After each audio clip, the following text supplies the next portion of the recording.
you can overcome too. Now, in order to be an overcomer, you got to have something to come over. You can't be a champion and you ain't been in a fight. You can't be victorious if you don't have an opponent. Tears are a sign to God, I need you. There are seasons in your life where you are mourning. There are a lot of things you can mourn about that create a season of crying. Maybe we need to adjust our theology. Maybe we have taught enough on 5 steps to be blessed. And I've got the blessing of Abraham. Nothing wrong with that stuff, but maybe we've done enough teaching on being overcomers and then champions and walking in victory. Maybe we've done enough preaching about how God will snatch you out. Maybe we need to change our theology and adjust it to the point that we embrace a God who walks through it with you. Oh God, hallelujah, who goes through the fire with you, who goes into pain with you, who goes into suffering with you. I couldn't understand as a young preacher. I said, God, how can you use me to heal other people? Literally lay hands and see them heal and then bring me home to a mother with Alzheimer's. How could I be so anointed? I remember leaving the church still wet with sweat from preaching and going in the hospital and laying across her body with a sweaty body and laying on her and asked him to heal her, and still she died. And the enemy said, what you gonna preach now? I'm talking about seeing God in suffering, walking you through the pain. And the enemy said, you couldn't even heal your own mother. How can you stand up in front of them and preach now? I said, not only will I preach now, I'll preach her funeral. I'll stand over top of her. And I couldn't do it in my own strength, but I met him in the suffering. So I want to talk to you about this whole shock we have about suffering is not a result of our God, it's a result of our teaching. We have not been taught enough about suffering. See, back when I came along, my grandmother's generation came out of the Great Depression, and all the songs were about suffering. I'm going through. I'll take the way with the Lord's despised few. I started in Jesus, and I'm going through. Ain't nobody singing about suffering no more. When the Depression was over, the revelation of suffering seemed to dissipate out of our hymn books. And so if you want to sing a song about suffering, you have to go back about 40 years because our revelation is seen through the lens of our situation. So the way we see God is a reflection of our point of view. When things are going good, we see him in the Hosanna lens. Oh, but when things go bad, can you still see him in the crucify him lens? Sooner or later, if you live long enough, you're going to have both extremes.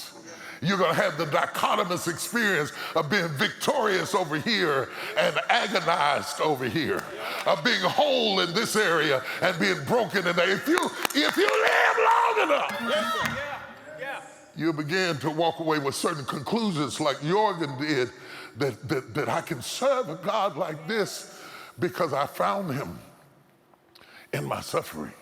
I know it's not a seductive invitation. I know it's not as dramatic or as pleasant as this world would like to have, that it's hard to get people to come to Jesus now. So we promise you Cadillacs and Mercedes and Rolls Royces. Come to Jesus and God's going to give you a bigger house. Come to Jesus and he's going to bring your children out of prison. Come to Jesus and we're quick to make promises. It's easy to write checks on somebody else's account. Come on here. As long as you're writing on somebody else's account, anybody can write you a big check when it comes out of somebody else's account. But walking with God cannot just be a bunch of quick preachers with slick hair saying nice things to excite big crowds. Sooner or later, you're going to have a week like this. Yes, sir. Sooner or later, if you live long enough, the pageantry of your wedding will go through the pain of marriage. If you live long enough, the luxury of holding a little beautiful baby in your arms that starts out in your arms ends up on your heart. Yeah, if you live long enough, you're gonna have a week like this. And I came to warn you, don't let the hosannas fool you. I cannot promise you that everybody who starts with you is gonna stay with you. I cannot promise you that everybody who celebrates you will be there when things turn bad for you. But I know a God who's got all power in his hand. He sits high, but he looks real low. And when they throw you in the fire, he'll get in the fire with you. When they throw you in the furnace, he'll be walking around in the furnace with you. He'll stand right there by you because there's some kinetic energy, there's some connectivity, there's some kinship that we have with him in the agony and the suffering of life. So don't be shocked when suffering comes. Set your face as flint. Because we are not serving a God or a faith that is built on just promises of good time. He didn't just give you sunshine and not tell you about rain. He didn't just give you pleasure and not be open about pain. The epitome, every time you see a cross, I want you to see that God is, how do young people say, keeping it real. Yes, he is. He's keeping it 100 Yes, he is. that you're going to suffer. Yes, sir. So don't be shocked Yes, sir. in the suffering. There is a revelation to be seen in the suffering. I thought to myself, he had the biggest crowd at the most insignificant moment. And all that left him before the suffering missed his finest hour.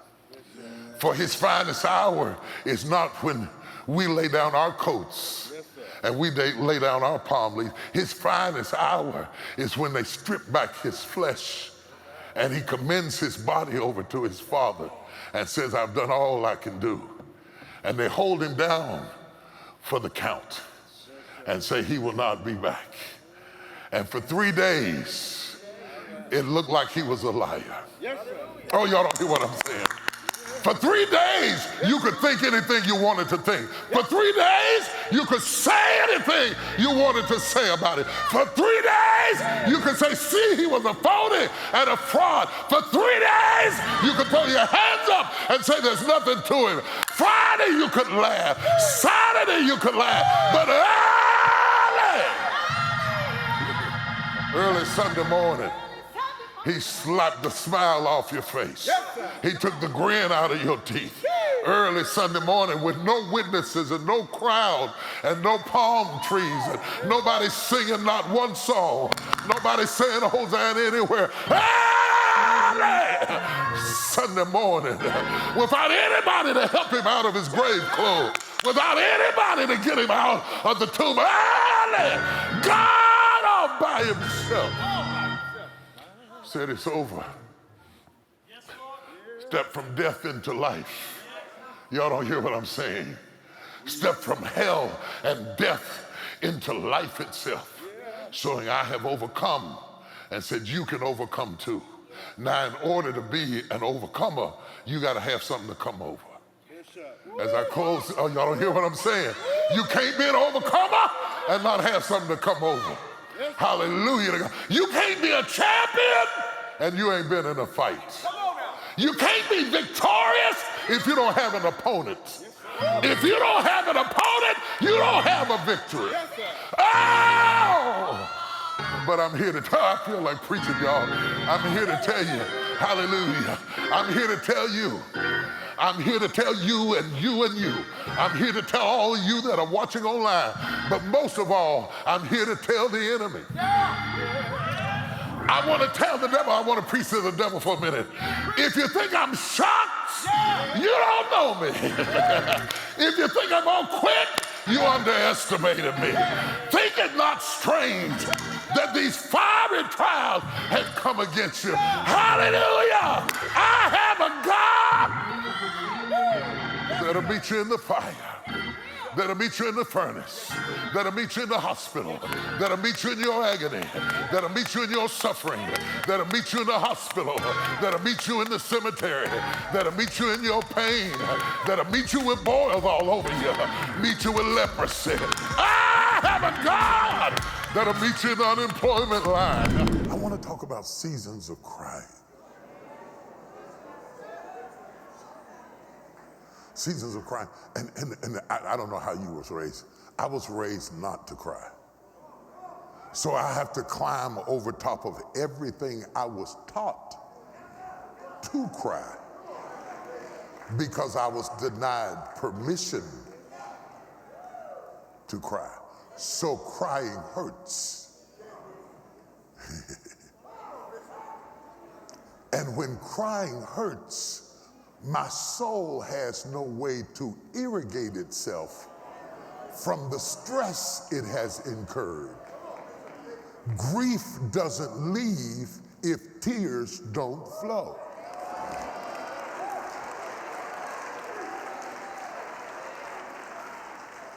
I need to be able to release. I need to be able to cry. Hear me, brothers. I need to be able to cry. Not crying doesn't make you stronger, it makes you sick.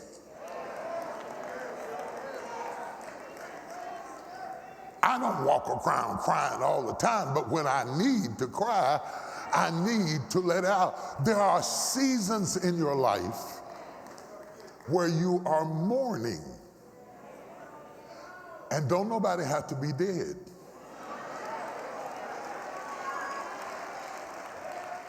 You can be mourning the job you lost, the house you didn't get, the age you're at, the stage you're at. You can be mourning the lack of companionship.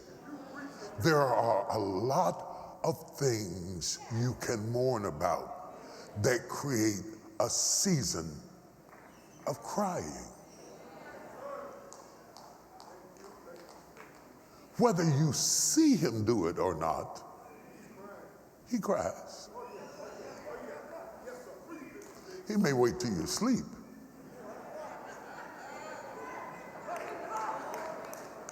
But he cries. And thank God he does. Because if he doesn't, he's going to die or commit suicide or drive his car into a river. Tears are a gift from God to ventilate the soul when you have ingested too much pain. Tears are a sign to God, I need you.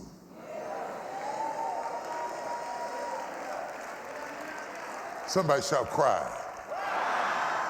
There is a cry. The kids can be playing in the backyard and they making noise and hollering and you don't pay them no attention.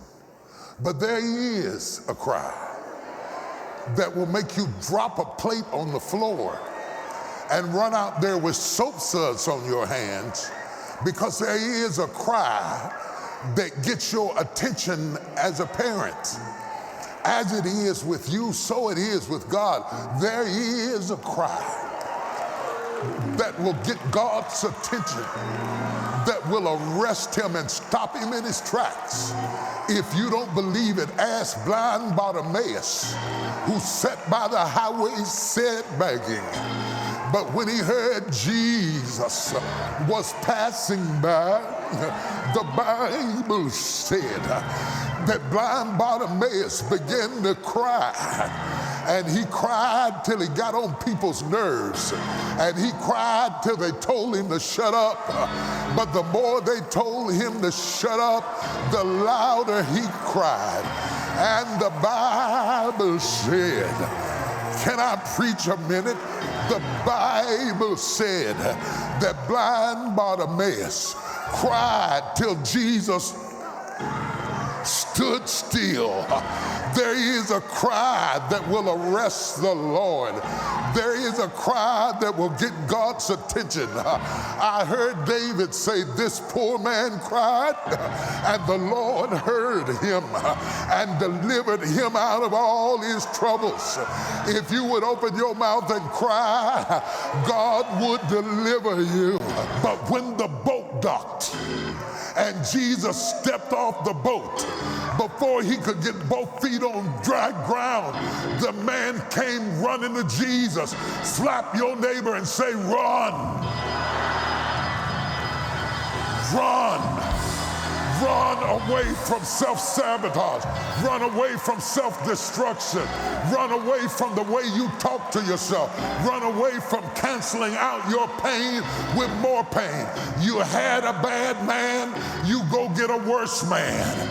You had a wife beater, you get another wife beater. It's pain to pain therapy because you don't feel worthy of good treatment. When a good man comes into your life, I just don't like him. You're cutting yourself. Slap him and say, run. The man runs to Jesus. Now listen to this. Legions of demons are in this man. Legions are massive multitudes of demons that are in this man. And all the legions, in a concerted effort of agreement, could not stop him from running. Can't nothing stop you from running. If you get ready to get to Jesus, can't nothing stop you from running. Can't nothing stop you from running. So they couldn't stop him from running. And when he got to Jesus, now the demons who knew that Jesus is a spirit, he knew that Jesus saw them. So they couldn't hide any longer. So they started talking to him and said, why have you come to I feel like preaching, I got to stop. Why have you come to torment me before my time? And then they started negotiating with Jesus. And they said, send us away, but don't let us leave the region.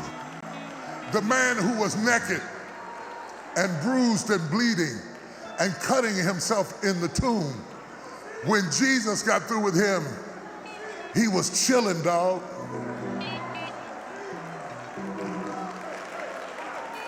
This is the way your spirit is supposed to be.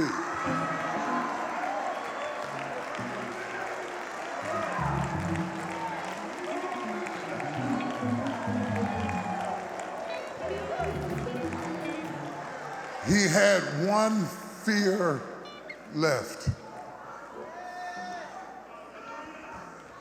Will this work when I'm out of this atmosphere?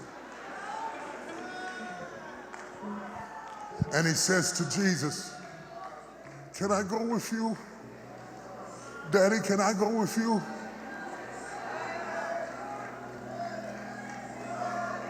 Because in thy presence there's fullness of joy, and at thy right hand there are pleasures forevermore. There have been several times in this church that I have dismissed service, took a shower, changed clothes, got in the car, driving home, and people were still here because there's something about glory.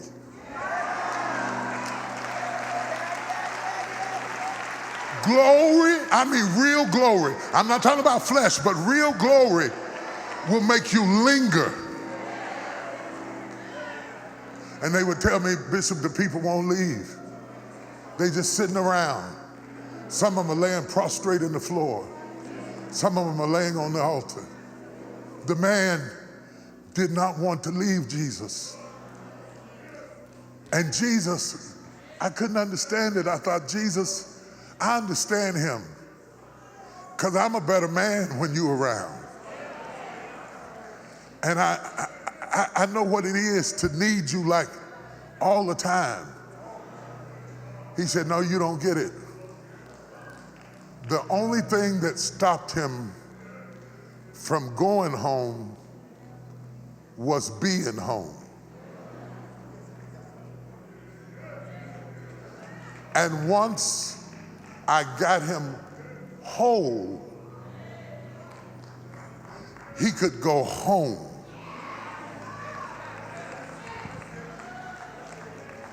The hardest thing for a man to do is go home. Even if he goes physically, getting him to go mentally, where he can really be home, at home, causes many men to circle the house.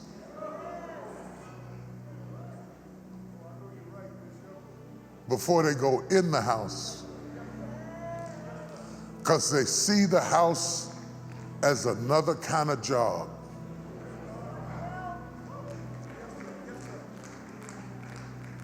But the Lord said, go home.